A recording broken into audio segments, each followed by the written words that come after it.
Okay, I'd like to welcome everyone to our little group today. Unfortunately, we're missing Micah. He got his family's location is outside of Austin, and they were in the storm last night, and so they don't have any power, so he doesn't have any internet. So, for those of you that have been following us, my name is Dana Williams, and I'm here with H. Muir, and we have been together as a team for almost a year, talking about our Clifton strengths and talking about how to apply Clifton strengths in the workplace. And we're in the third part of a four-part series today. We're calling Lessons in Leadership, which is about how to manage, how to lead people and your followers with what they need by understanding your domains. And so I want to introduce myself, and then I'll have H introduce himself, and then we'll kind of kick it off. If you have any comments, please write them in the comment section, and we'd love to hear from you. We had a great amount of comments last time and a lot of engagement, so want to make sure you do that. My name is Dana Williams, and I am the founder of Dana Williams Consulting. I spend my time working with leaders and individuals, helping them transform their life and their companies from the inside out. And that one of the tools I use is Clifton Strengths. And so I'm really excited to talk today's discussion as we continue talking about the strengths domains. I'll kick it off to you, H. Thanks, Dana. Hi, I'm H. Muir. H is my first initial. It's what everybody calls me. My business is called Lift Shop, and I'm predominantly a facilitator and also a trainer. So think of it as give your brand a lift, which is about brand development, your team, leadership, and organization. So I do development across those four platforms. And I've been using Clifton Strength Finder since 2008-ish, I think. Yeah, Something you've like been that. doing Yeah. a long time. Yeah, when the book came out. That's when I started. And And then the then book that, yeah. and you've been on your own you were in I've been corporate on my world. And own 10 plus years. Yeah. yeah. Left And then the I was corporate at world. Southwest and used strengths and started my business last year. So I'm a relatively newbie in the entrepreneurial world. So it's kind of been fun to work alongside H and learn from you, H, and all the things you've learned as an entrepreneur, as you know, coming out of corporate too. So yeah, so let's talk about where we've been over the last couple of weeks. If you want to give a little bit of history Yeah. of why we're talking about the needs of followers and domains, and if you want to kick us off, that'd be great. Yeah. I think Dana, when we started this, we thought it was really relevant in terms of the Great Resignation or whatever iteration we're calling that now, where people are looking for leaders and greater leadership, and how do you lead when with everything that's going on. And we went back to basics and said, we think that Gallup's research I'm holding up the book, which is really tattered, but that shows you how much it's called strength-based leadership. Right. And this to me was such a game changer for strength finders. I think when I've done coaching and working with teams, it's the first place where they talked about the four domains, and I'm going to talk about those in a second. Mhm. And they also, the reason this book is so important from a research standpoint, if you think about leadership and best practices, up until in the 20th century, all research around leadership went out and asked leaders, what do you do? And they said, we do this and this. Gallup went out and asked followers, why do you follow leaders? And I think that was a paradigm shift for understanding leadership. And so what they came back with, Gallup said, we follow leaders that provide trust, stability, compassion, and hope. That's not You the got order him. we're going to do. Yeah. Those are the four, right? Right. And I thought that, and so this book essentially says, if your strength is in strategic, here is how you might provide those four needs, meet those four needs. And I just think it's a great reference. So we thought as we've done this, we were going to use each domain and talk about how each domain really meets those needs. And so when we do the domains, we've kind of shifted our thinking to what I call the RISE model. So the four domains are relationship building, influence, strategic thinking, and execution. If you put them in that order, they spell RISE. That not only makes it easier to remember in an acronym, when you go by one letter, we tease H for being the acronym doctor. He always comes up with acronyms for us. So yeah, I like that one though. it's a good acronym, but the other thing is I think it makes sense from a flow, and that's the flow we're Mhm. doing these lessons in leadership. We've covered relationship building and influence. Today we're covering strategic thinking. And so if you've got strategic thinking strengths, we'll talk about how you leverage those to build to meet the needs of followers. But I think just to refresh, the other reason why Rise I think is important to do it in that order. When I work with teams, whether that's cross-functional teams, department teams, or leadership teams, I always use the Rise model to talk about how teams and people develop. You can even think about this in terms of just collaboration with one other person.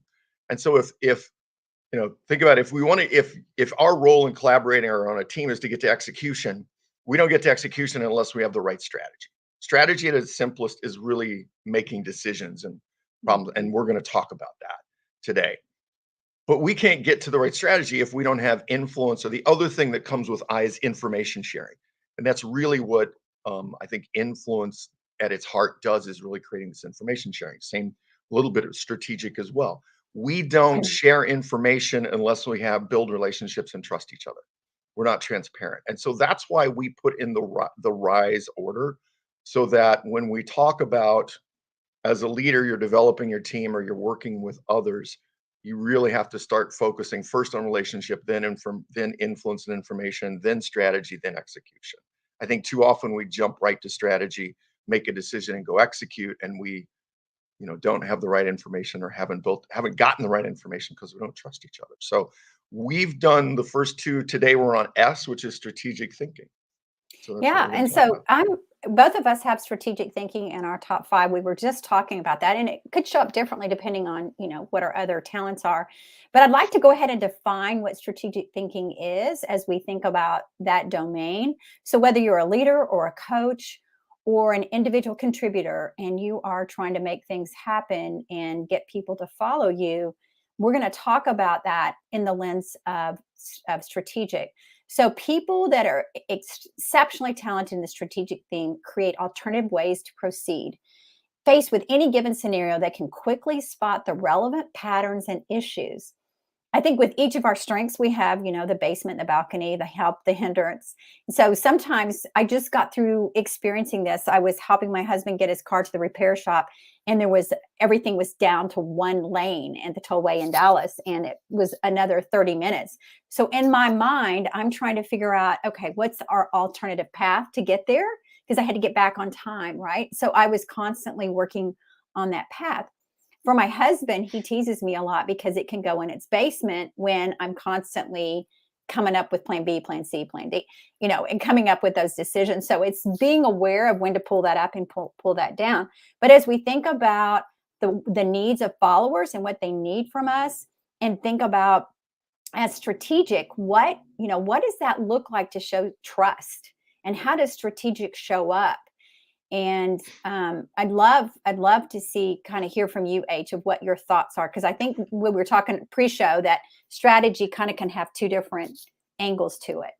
Yeah, strategic thinking, I find is an interesting domain, right? That you look at the 8 different strengths and strategy, and I'm going to tell you them in order. And when I say in order, it's like the frequency, right? So if you look at if you would rank all 34 strengths and say, okay, what's achiever is number 1. That is the most common or shared strength across the globe for everybody that's Mhm. taken it. Learner is number 2. Strategic is number 5. So there's 2 of the top 5 strengths are from strategic thinking. Then you get input, is in the top 10. Then we go to ideation, analytical, futuristic, intellection, and context. And if you look at in the top 7 of those 8 are in the top 20. So strategic thinking is Pretty common. pretty common, right? And so, and we'll focus on, if you've got questions about a particular strength in the strategic thinking domain, we'll talk about that. Dana was just highlighting strategic, which is also in my top 5. Um, but I think when I look at that domain and I break it down, right, especially if I'm with teams and and I do a roll up and they say, "Wow, we're really strong in strategic thinking." What does that mean, and what do we do with that? And I see strategic thinking as two in that domain as kind of two separate areas, I Mhm. guess. One is this, and I look at it as almost like strategic thinking is think of it as problem solving. And in problem solving, you do diagnosis first, which is really about gathering information, um, getting the knowledge, looking either historically or currently as what's going on and capturing all that. That's the diagnosis. And the strengths that fall in that camp are really input, analytical, intellection, and context.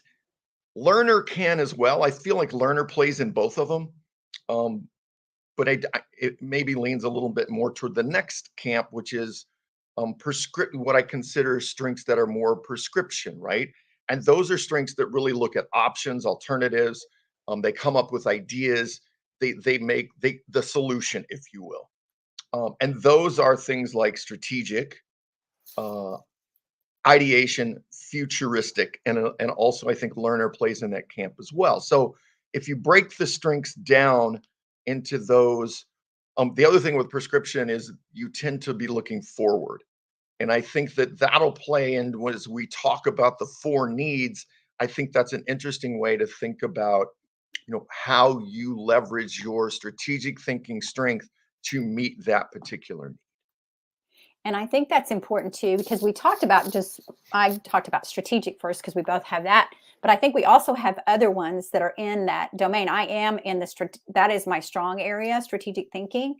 So I have to be careful that I'm not overthinking something or I'm not spending all my time thinking and not executing. So while my strategic can go in the basement with, coming up with too many plans, I have ideation, I have futuristic. So, yeah, we can spend a lot of time Well, thinking. So I have to turn those down when it's time to take action. Well, and leave it open ended too, I think is the other Yeah. thing, right? Even strategic, which is about making choices, exploring all the alternatives, but making choices. And Dana, you and I, so because what's ideation? Ideation's in my top five. One, number one for Yeah. me. So even Yeah. though we're strategic and can make choices and options, then one of us can come back and go, well, what if? And we throw out an idea, and then we're back in this thinking loop, right? Yeah. And then Yeah. and really getting so that's a watch out for those of us in strategic thinking, where how do we ultimately converge on a decision or on the solution to the problem and move forward to execution? Because we can always come back once we're in when we're doing to re-examine it because we have strategic and ideation or analytical or any of those. But I think that's one of our things with strategic thinking is to watch out is that whole diverge converge, and it can be a divergent domain. Yeah. And so when you're thinking about trust, building trust, which is one of the needs of followers, and you're thinking about your domains, or you're thinking in the context of strategic domain, since that's a thinking talent, but it's trust is kind of building relationship. It's thinking through a strategic way to build a relationship. Not, it doesn't mean we don't have relationship talents. I know you have some high relationship talents, H, and Mhm. I have a few. But it's really thinking, oh my gosh, I'm gonna come naturally. What is it you say, H? When you don't know what to do, you do what you do naturally with your strength. So Mhm. You do your preference, naturally, you do your strength, yeah. yeah. So when you think about trust and how do I build trust with my followers if I'm high in strategic thinking, what does that look like? And how do I plan that out? And for me, it's putting together strategies and then building communication around those strategies where I'm having one-on-one talks with them, um, and making sure I'm understanding what their needs are, and if it's a project, because I'm naturally going to go to that strategic thinking, but it's how do I build that trust for them that I just had that with Kristen, who I work with this morning. I'm like, I want you to tell me anytime, things are feeling off, or she goes, oh, I know that about you. So we have that trust, but we've been building that for, a couple of years. So curious how you use trust with strategic and how you build trust with strategic. I think it can be a challenge if you think about followers, right? That strategic thinking is a task-oriented domain Yeah. versus obviously relationship building as a team or relationship or personal, right? It's focused on people. So I think the thing, and, one of the things when you talk about trust, especially first impressions, right? warmth. The first thing that people want to know from a leader is, can I trust you? And that is determined by how much warmth you generate. Strategic thinking isn't about warmth. The Right. second thing they judge you on is credibility, right? Can I respect you? Are you credible? So I think strategic thinking does a really that's we naturally go to credibility. One, because we have the information and the knowledge, right? With things like analytical and context and input, we've got the data, so we can support anything in terms of task. I think the challenge is that we have to use call it the information and diagnosis, as well as the ideas and options, right? So diagnosis, prescription, those two camps in that domain, we have to use them about people in the team and not just about the task. So Absolutely. that's Yeah. the key, right? And that's easier to do when you've got relationship building strengths. You can combine those, like relator is in my top 5. Um, Hmm. and so I think that's one of the things. If you have strengths in strategic thinking domain, think about, because that's what we do, what is the impact on the team? What is the diagnosis? How has this impacted the team, people in the past? What is happening right now? And I think it's as much, think of it this way, especially if you have things like input, learner, even strategic, analytical context.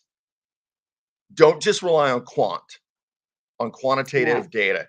Do the qualitative. That's a way to really balance that out and have people trust you, is to say, here's what I heard from the team, from the stakeholders, from our customers.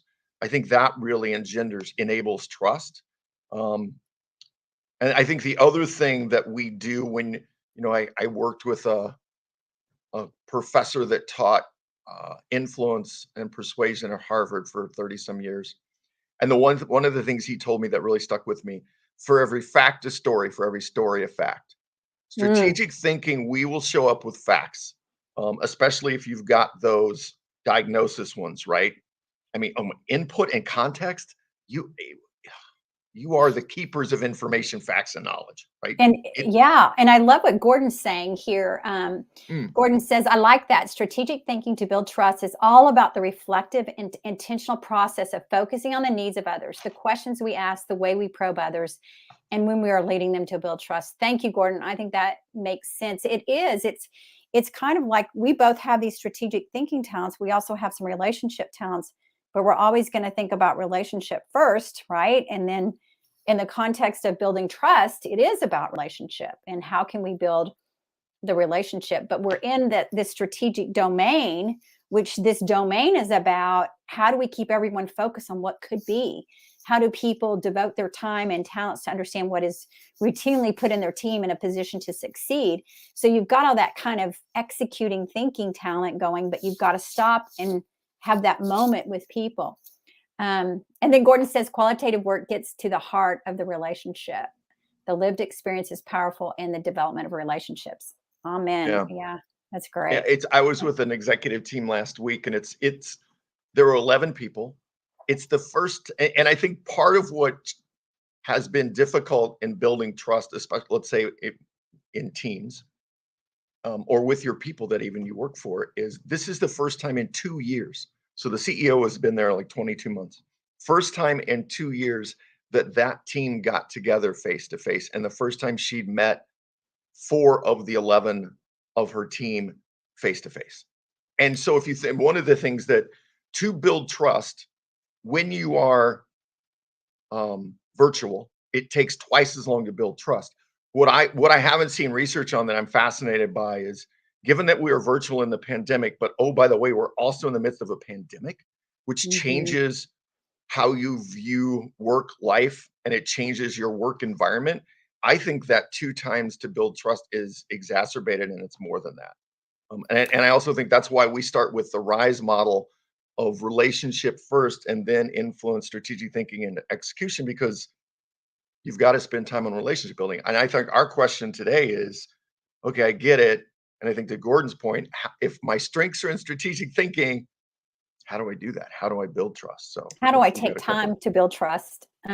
Because The other thing you've mentioned, we've gone through the pandemic. Now we're in the great reshuffling where people are moving around. So they built trust, and then all of a sudden, the team's changing, right? So you've got to continually be building the trust, um, and using and how would you do that with strategic?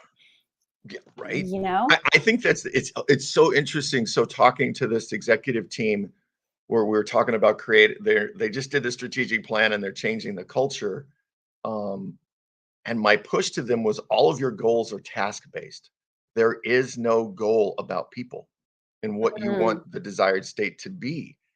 And the head of HR and I were kind of pushing that, and they go, because they're owned by a parent company, they were saying, well, the parent company has goals like that. I was like, I still think that's an opportunity, right? To do the strategic thinking and think about not just what do we want to accomplish from a business standpoint or even a task or project standpoint. What do we want people to get out of this, and what is in it for people? And then maybe that's it too. Is trust is leveraging your you can enable trust through strategic thinking by it's the old WIFM, right? mhm. WIIFM. Always answering the question, you leveraging your information, leveraging your ideas, and positioning that here's the information, the diagnosis of the task in hand. Here's what's in it for you. Here's the ideas and the options. Here's what's in it for you. And I think that's a real key for those of us for strategic thinking is to always tie it to what's in it for my team, my audience, for people. And I think the benefit of having the strategic thinking themes is that you have that ability to innovate. You have that ability to think of what could this look like. And I think leaning on that is powerful when we think about, the different themes underneath the strategic domain. I think that, yeah, and then we could look, I think we can move on to compassion Yeah. unless someone else has questions. But Yeah. I think to me, it is leverage your strength of strategic thinking with the context of how does this impact people Yeah. and not just the task, because we are task oriented. So I think that's the flex. It's easier Mhm. to flex from thinking about team versus task as opposed to telling me to feel about people. I'm like, wow, that can be Right. difficult unless they have relationship building. So as we talk about compassion, how do you show compassion with your strategic thinking themes, or do you lean on your relationship themes? Do that. But because we're on strategic thinking, and then that's naturally going to come in, right? Your relationship themes are naturally going to come in Yeah, because that's who you are. But for those I of think us that are stronger and have a lot of strategic thinking, it's like, how do we take time for that, create that space for compassion? so. Three things I thought of when you're a leader who has strategic thinking and you want to enable compassion. One is invite and include others in your problem solving. Mm, Right. So do the thinking with others. mhm, That's the collaboration piece.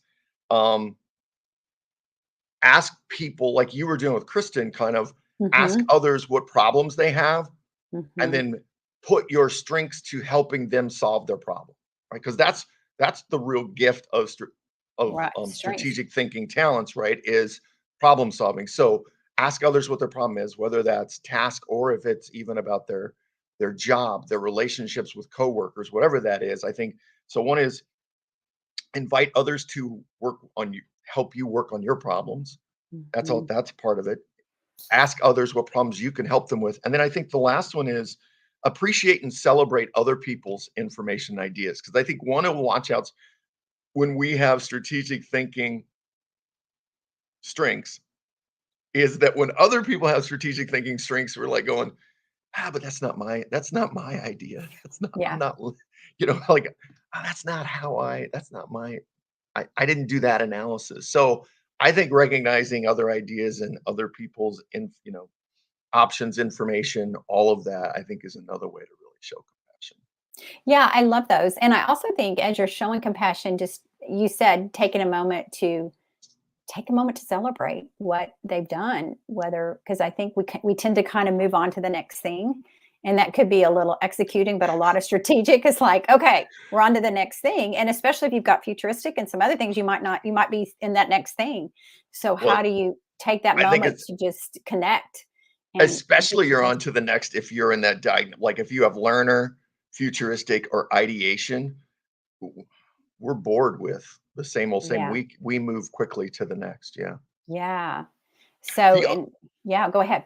Well, the other thing I thought of just those 3, right? Ideation, strategic ideation, futuristic for sure, and maybe a bit of intellection, um, leverage that talent to look peek into the future. Hmm. Our mindset looks forward, and I Hmm. think with that is an innate optimism, and I think that that optimism can not just provide hope, but also there's some compassion there, helping people see a better future. I think that can be really compassionate. Yeah. Gordon, thanks for being here. Yeah, Gordon. Yeah, Sorry you have to run, but we loved you participating.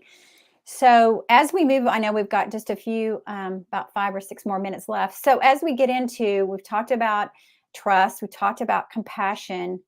What's next? What is the other need of follower that follows that you think as you look at strategic and you look at, I guess it's stability. How do you show the stability right now if you have strategic? I think that's a little bit easier to show with mhm, strategic than yeah, maybe compassion, or 100%. trust. Yeah, Yeah, because it's stability is much more task oriented, and it's oversimplifying it, right?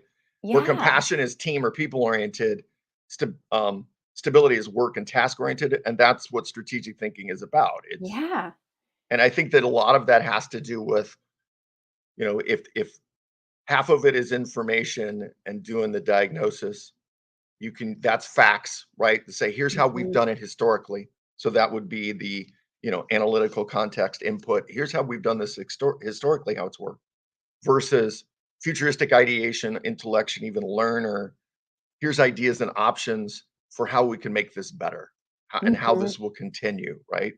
Um, I think it's a little more challenging when you've got the futuristic ideation and you're painting a picture of what could be. That's harder to create the stability as opposed to the other ones like input context and analytical, which can say, here's the data, right, that yeah. supports the status quo where we're what our strategy or what our It's direction kind is. of goes back to what you were saying earlier that you learned from one of your mentors or classes you took where basically here's the data, here's the story. And I think when I'm thinking stability, I'm thinking data story. I'm thinking, what is the story I can tell right now around the data that isn't just about numbers, but has some emotion in it that can connect with where they are to give them that stability. Well, and we've talked about this. I know we did it in Clubhouse, but I think if you want to create stability or the flip side of that change, right? And you want to get people bought in, you have to create a four domain approach, right? Absolutely. Yeah. So if you're like relationship building, you need to tell stories. You need to tell stories about people and how they're impacted. Influence, you need to make it personal. It's even your persona, right? And I think the greatest thing influence does is demonstrate confidence, right? Hey, personally, here's how it's Mhm. impacting me, and I'm confident because of this. In strategic thinking, it's here's why we're staying the status quo. Here's why we're changing. Here's the business case. And then Mhm. I think in execution, it's really the next step after that, which I think is that stability, right? That some people need. And I think for those of us high in strategic thinking, I love partnering with those that are high in execution because they get into here's how and when this is Mhm. that we're gonna that really makes that stability concrete. And I think that's something if we think about it, we can do it, right? If you ask me, well, ideate how and when, but typically when you're ideation, futuristic, intellection, even learner, we operate at a much more strategic, the what level and not the how and the when. And I think how and when can help, especially when we're talking about change. And God knows we've had enough We're in change. it We're right having now. enough change. Yeah. Yeah. And this is why this is so important to think about always. What do your followers need? And I love how you put it in those very simply in those different domains and gave the storytelling or the facts. And so as we think through the last thing that followers need, which is hope, I think there's a lot of opportunity with futuristic in the strategic thinking realm. And Oh we've yeah. talked about that. Ideation. Imagine a year from now, blah, blah, blah, pointing them to the future, giving them that hope. But I think it takes some of that storytelling also in painting the picture and the vision so that people will follow you based on where you're pointing them. If you're not pointing them anywhere, they're not going to follow you and they're not going to have Yeah. hope. And I think it's even though hope is an emotional, more feeling people oriented versus, let's say, stability. Um, I think it's easier for those that are in the prescriptive side of strategic thinking. So, to your point, strategic, ideation, futuristic, because hope at its base is the promise of a better future, right? Absolutely. And Yes. those folks see the future. You've just got to make sure that, again, it goes back to what's in it for me. Is if I'm ideating about ideas for they're going to be what's next future. Futuristic is seeing big picture, what's long term down the road. I think painting that kind of future in a positive, and there's naturally, when you look in the future, it's naturally positive and there's optimism. I think the challenge becomes the flip side of that, right? How, if I have input, context, analytical, how do I create hope? And I think the answer is um, by talking about how this has happened in the past, by Mhm. sharing knowledge. I also think one of the things I find with those is a real strength for input, context, and analytical is writing. And to put your words down and talk about what's because I think that creating that promise of a better tomorrow, um, and thinking about, well, here's how we've done this in the past. Here's the facts. Here's the stories, and writing it down. That's your real strength. Is use of, I guess, Right. your And I think, knowledge and information. yeah, I think about input that really needs like a sponge, right? They've got all the information, they just need to output. And the output, to your Yes, point, is writing. Let's write, right. and it's figuring that out. And sometimes you have to go through these very quickly as a leader or as a coach or as an individual contributor of and making sure your communication has the trust, the compassion, the stability, and the hope that there's something weaving in there as you're communicating. And I think if we only do one of these, it's harder for people to follow us. But if we can do all four in the strength in the lens of our own domain, which we've been talking about strategic today, then it helps give you that lens of how to think about it. Yeah, I think to build on that, Dana, the if you're high in strategic thinking, right? The other thing, especially around these more emotional needs like hope and compassion, I think partnering with folks who are high in relationship building or high in influence.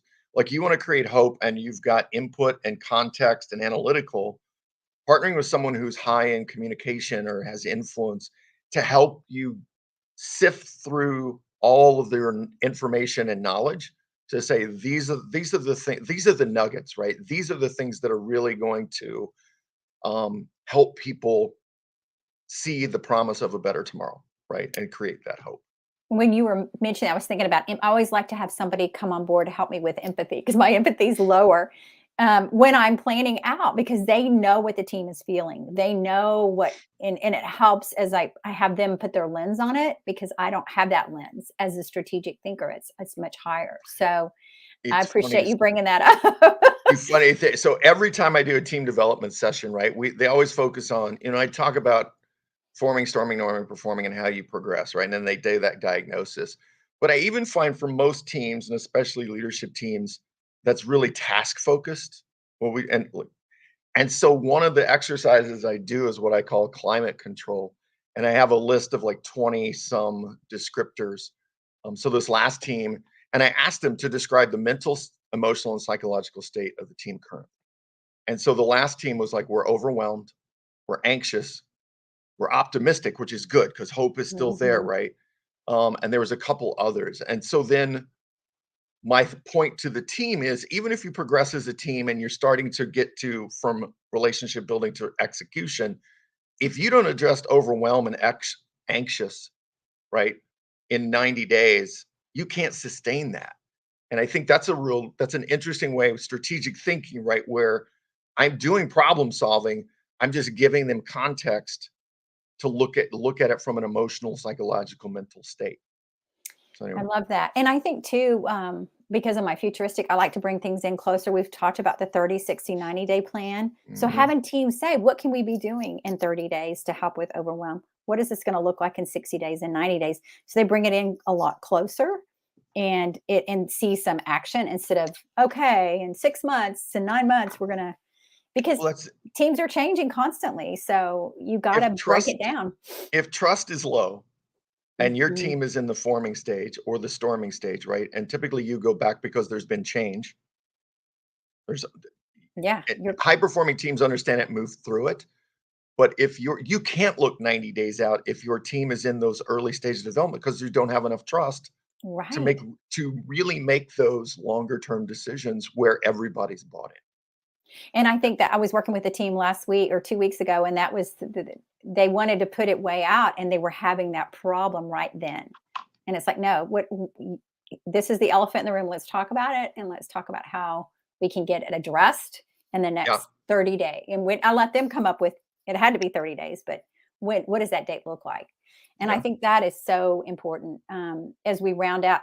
So, as we summarize today, this has been the third in a 4-part series. We call it Lessons in Leadership, and it's how to use your strength domains as you're looking at the lens of your followers and what they need with trust, compassion, hope, and stability and hope. So today we've been focused on strategic and the strategic domain and how, if you are high in those, how you manage all 4 of those. Any takeaways that you want to give today, H, as we close out, and then we'll kick off to next week or I 2 weeks think from now. yeah, overall as you look at strategic thinking, you're task oriented, right? So you're thinking about the task. And I think to me, the easiest way to engender trust, hope, and compassion certainly is to shift your thinking context to what's in it for the team, what's in it for my people. And if that, and even doing the qualitative, right, where you're getting others to give you input or give you information, which is at the heart of strategic thinking, is what we do with that information, right? And so I think Right. that's either if you can do it, think about all of those strengths, analytical input, context, ideate, futuristic, strategic learner in the context of people, or partner with someone who does and do the qualitative. That's kind of my takeaway. And I What's think yours? one thing that we didn't talk about today, but I want to make sure we bring up is that we're not expecting each of us to be well rounded. We're expecting the team to be well rounded.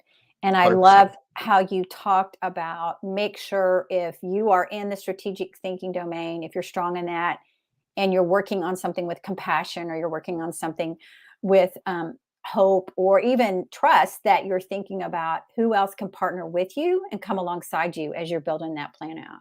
So I Yeah. think that But makes sense. it, at its heart, diversity is two people think differently. Yeah. And you, Yeah. if we're both alike, one of us isn't necessary on a team. We need that's the key. That's right. I love that. Well, that's great as we close out. Thank you so much, H. And Thanks, Dana. you guys be with us. We'll be back in April, I think in 2 weeks from now. Mhm. So, and H and Micah will be here. Micah sends his regrets that he couldn't be here with us today, but hey, the team carried through. If you all have thoughts or questions on how you use your strategic thinking domain to help with the 4 needs of followers, we'd love to hear from you. So be sure and write those in the chat and or just send us a note. So we Yeah. we enjoy hearing from you and look forward to that. And you can follow H. H, tell them how they can follow you They can on follow me on LinkedIn. LinkedIn. It's H Turner Muir. That's probably the easiest way since we're on LinkedIn, and so obviously people that are on Obviously, this are LinkedIn. Yeah. that's right. And same for me, Dana Williams here at Dana Williams Consulting. So thank you again. Thank you for your time today. And we look forward to seeing you all in 2 weeks. Thanks. See you in 2 weeks. Yay. Okay.